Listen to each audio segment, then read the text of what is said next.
আমি জানি এই নবীর ঋণ জীবনে শোধ করতে পারবো না।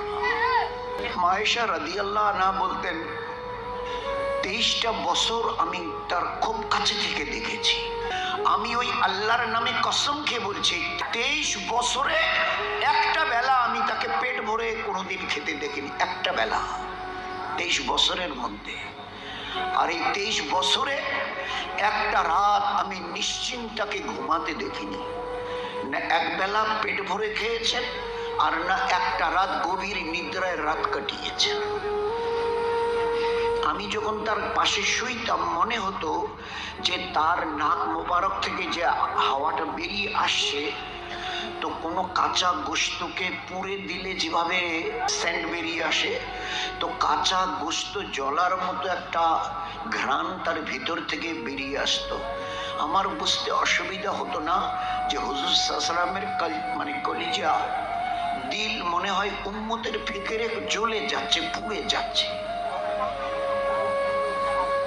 আজীব কৈফিয়ত ছিল। 23টা বছর কিচ্ছু বুঝতেন না, একটা কথা, দ্বিতীয় কোনো কথা, চিন্তা ভাবনা তার দিলে তার দেমাগে কিচ্ছু ছিল না। 23টা বছর শুধু একটা কথা, কি? এ আল্লাহ আমার উম্মত, এ আল্লাহ আমার উম্মত, এই মেরে পরওয়ারদিগার আমার উম্মত। আমি কিচ্ছু চাই না, কিচ্ছু বুঝি না, কিচ্ছু জানি না, কিচ্ছু জানবার আমার প্রয়োজন নেই। শুধু একটা কথা আমাকে বুঝিয়ে দাও, আমার উম্মত এরা সবাই নাজাত পাবে তো, জান্নাতে যাবে তো, আমার অন্য কিচ্ছু দরকার নেই। সারাটা জীবন শুনতে আপনাদেরও কষ্ট হচ্ছে না, আমারও বলতে কোনো কষ্ট হচ্ছে না, কিন্তু ব্যাপারটা হচ্ছে বুঝবার।